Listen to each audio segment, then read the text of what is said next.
All right, so welcome back. So look, the Knicks have struggled really bad in their last four games, going 1-3. The Knicks suffered two embarrassing losses. One last night to the Hornets by 17 points, and one the night before that, 15-point loss to the Spurs.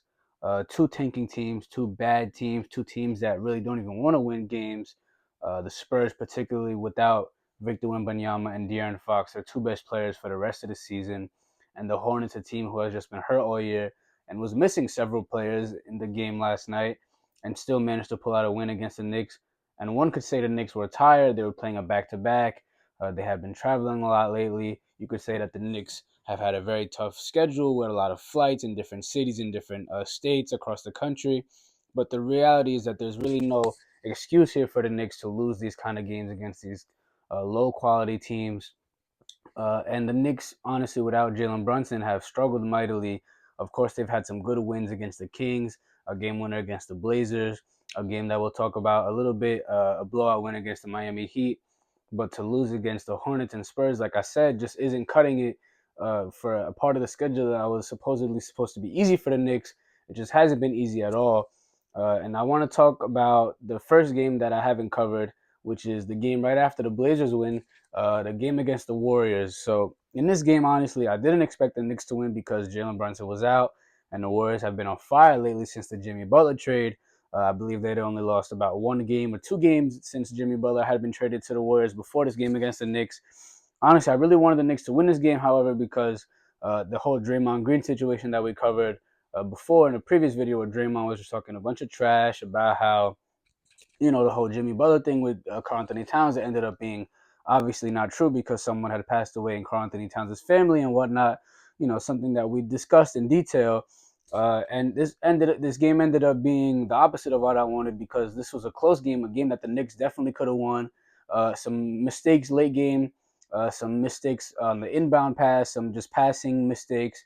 Just the execution was not there late for the Knicks, and the Knicks lost this game in a manner that was upsetting because if the Knicks are going to lose a close game like this, it just adds on to just the frustration, especially with Draymond Green getting a layup to pretty much seal the game and doing the night celebration is very corny, and it's just frustrating because Draymond thinks that the Knicks did something wrong to him or like he was just talking trash all game to Karl Anthony Towns, which makes no sense. The guy's just not smart. But honestly, yeah, the Knicks didn't have Jalen Brunson. Steph Curry went off in that game. He had 28 points. He just did what Steph Curry does. So yeah, especially the game on the road in the Warriors home arena. I didn't really expect the Knicks to win, but just the way they lost was frustrating. But whatever. I don't really care about Draymond Green. I don't care about the Warriors. It's not like we'll play them again unless somehow we both made it to the finals. Whatever. Draymond's an idiot and the Warriors probably won't do anything. So I'm not really too worried. That's not to say that the Knicks will do anything. I hope they do, but yeah, that's all I want to talk about that game. I don't want to spend too much time on that. But let's talk about the Knicks against the Heat a bit because this is a game where heading into the night, the Miami Heat were on a 7-game losing streak. The Heat have been really bad since Jimmy Butler left town.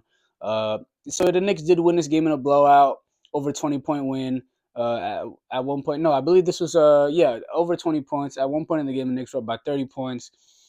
This is an impressive win for the Knicks in terms of just taking care of business, being able to blow out a bad team. But it's also not very impressive because this is a team in the Heat, like I said, that was struggling. And you expect the Knicks to win this kind of game, and they did. And especially at one point in this game, Karl Anthony Towns went on a 15-0 run completely by himself, hitting a bunch of threes, a couple of dunks in there.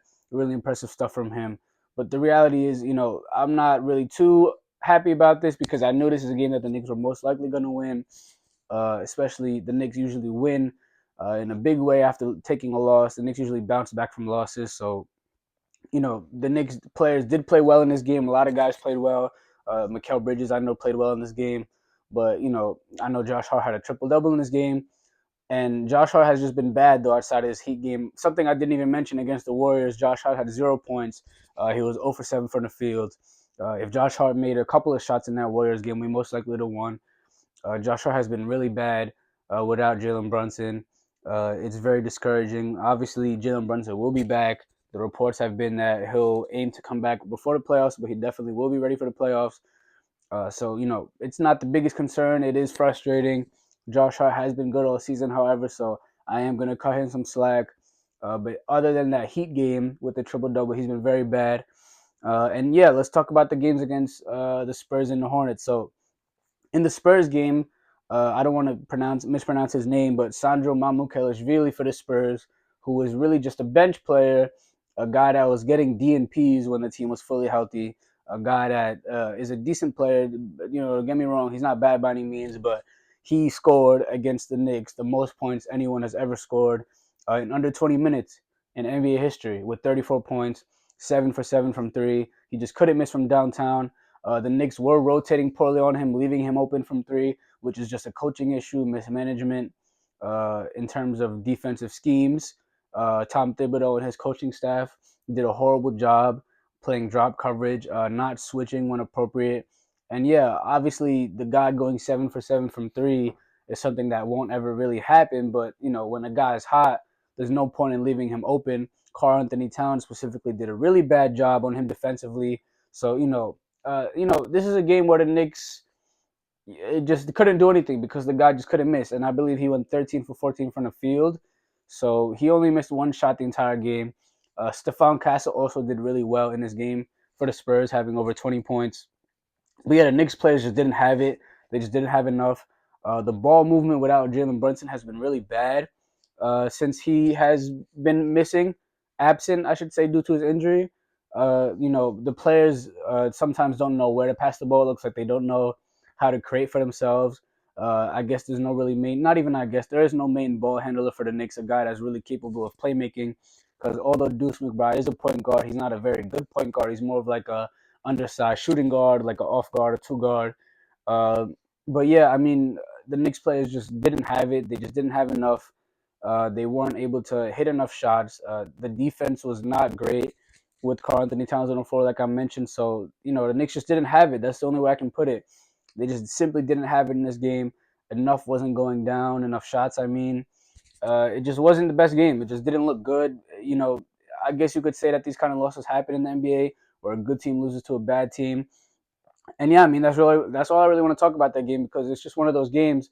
But then I could say that, but then the next night, which was last night actually, the Knicks lost again. Even worse, 17-point loss to the Hornets.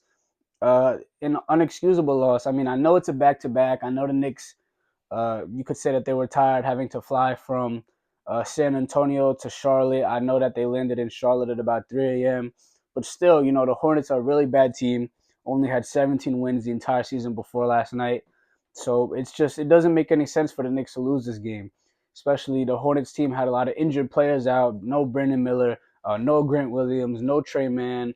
I know they had other injuries on their injury report. So you could say the Knicks don't have Jalen Brunson, but the Hornets don't have four rotation players available. Obviously, they did have LaMelo Ball. They did have Miles Bridges. They did have Mark Williams. But, other than that, the guys playing for the Hornets were like Nick Smith Jr., Daquan Jeffries, players that are not horrible, but they're just not really great NBA players. And the Knicks in this game just didn't have it. OG Anunoby was like 3 for 12 from three. Karl Anthony Towns was good in this game, but other than that, Mikal Bridges was bad. Josh Hart, another stinky performance from him, just a bad performance. He didn't shoot the ball much at all. I believe he only had like 2 or 4 points the entire game. It's just something that you don't like to see. The bench was also really bad for the Knicks.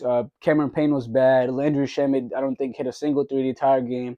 Precious Achiuwa looks like he's checked out. He's been horrible in the last few games. There was a specific possession where he had like a fast break opportunity, or I'm not so sure if it was a fast break, but he was right next to the basket and he just wouldn't look at the basket, and he could have passed it to Josh Hart. He could have alley-ooped it to Josh Hart for an easy 2 points, but he just like backed away and was looking somewhere else to pass it. So the Knicks were just uncoordinated in this game. They just looked like they didn't have any energy, which I guess you could understand because of the back-to-backs and all the travel. But still, the Knicks should be able to take care of business in a game like this against a team as bad as the Hornets. Uh, I don't really know what else to say. Just the Knicks didn't have it. They didn't have enough defensive effort. Mitchell Robinson obviously didn't play in this game because of the back-to-back. He's still recovering from his ankle injuries. Obviously, he has looked good in the last few games. I didn't mention that Mitchell Robinson looked really good against the Spurs. He looked really good against the Heat. He had a double double against, I believe, the Spurs, and close to a double double against the Heat. He's been blocking shots a lot more. He's been looking way healthier. He looks more conditioned, more agile. So yeah, I mean, the Knicks lose these kind of games. It's definitely not encouraging. It's definitely a bit embarrassing. But the silver lining is here is the Knicks are without their best player. Jalen Brunson will be back, and the Knicks hopefully will be at full strength heading into the playoffs. So to have Mitchell Robinson available, conditioned, ready to go, ramped up, ready to play more minutes in the playoffs. Jalen Brunson will hopefully play 5 or 6 games before the playoffs start. He'll be ramped up. He'll be ready to play heavy minutes. He'll be conditioned. I think this Knicks team can do a lot in the playoffs with a healthy Mitch Robinson to anchor the defense because the Knicks need that 7-footer, a guy to block shots, to grab rebounds on the defensive glass and the offensive glass, just to intimidator at the rim. Do I think the Knicks could beat the Celtics in the playoff series? Maybe not, but who knows? Mitchell Robinson really changes the Knicks defense. The Knicks are the number 2 defense in the entire league since he has come back. Obviously, they haven't played the best teams and he hasn't played the most minutes, but it's still encouraging to see the Knicks overall on the season are the 14th ranked defense in the entire league. So the Knicks are slightly above average defense. Uh, and that was without Mitch Robinson for most of the year. So I think the Knicks can be, an above average to good defense with Mitch Robinson fully healthy, playing about 30 minutes or more a night. Uh, and the offense is already a top 5 offense. The Knicks offense has been as good as the number 2 offense in the NBA this season. So I think they can peak at that height. I think the Knicks with Mitchell Robinson would be able to beat the Cleveland Cavaliers due to the Cavs' lack of size at the guard positions. The guards are just not very good defenders. Donovan Mitchell and Darius Garland are guys you can definitely target. And you could definitely try to leave Evan Mobley open from 3 because although he has been a good shooter this season, there's no guarantee that his 3-point shot will be good in the playoffs. So obviously they have the potential spacing issue with the power forward and Evan Mobley and Jared Allen not being a shooter at all.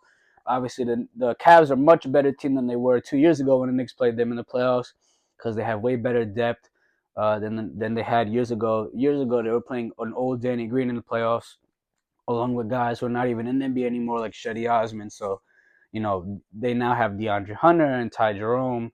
Isaac Okoro is much better than he used to be.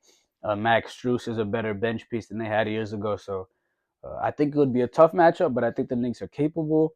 But I'm going off topic. Do I think the Knicks can win the East, win the championship? I don't know. I'm not sure, but there is optimism. There is hope that the Knicks can be healthy heading into the playoffs. Obviously, I hope the Knicks can win at least 50 games this season, get some more wins before the end of the year, some convincing wins. Knicks play the Wizards tomorrow, so that should be a game they win because the Knicks are resting today. They don't have a game tonight. So, we'll see what the Knicks do heading into the playoffs. We'll see what the Knicks are able to do without Jalen Brunson in the next few games. So we'll talk about that. We'll cover that. But other than that, thank you for watching, and that's all I got.